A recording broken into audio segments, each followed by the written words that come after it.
I wanted to talk to Lola.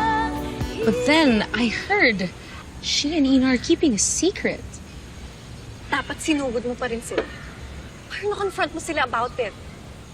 No. Tama lang na hindi ka nagpadalos-dalos, Joanna.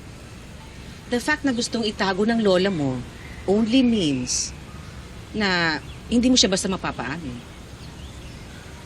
Pero ma'am, bakit kay Ina niya lang sasabihin yung secret? Baka pinwersa ni Ina si Madam Aurea. We all know how cunning Ina is.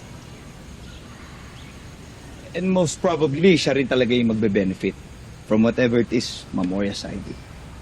Masama nun, kayo yung nadedehado. Pagdali ng mukha ng babaeng niya. Baka may makukuha na naman siya kay Lola. Like donation or mana.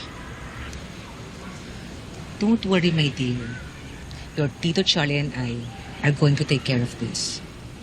You deserve to know kung ano yung sikretong tinatago ng lola niyo na hawak ni Ina. And that's what we're going to find out.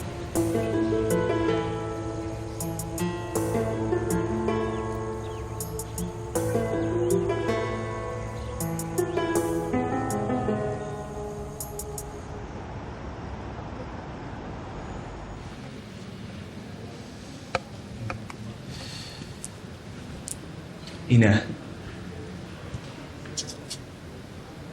Yuan, coffee? no, it's fine. Thank you.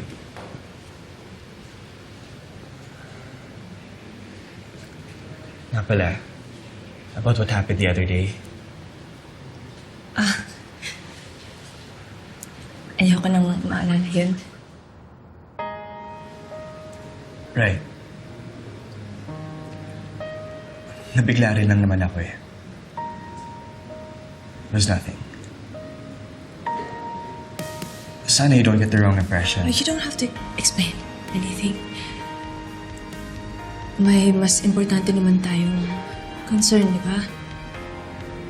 At para naman yun kay Lola. And obviously, nagdududa ka rin naman kay Dindo, kaya mo siya pinuntahan, di ba? Nag-fail ako na paaminin siya. Pero kung magtutulungan tayo... Sorry, Ina.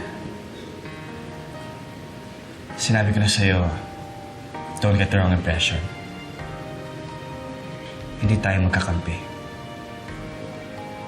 Honestly, I don't think I could ever trust you.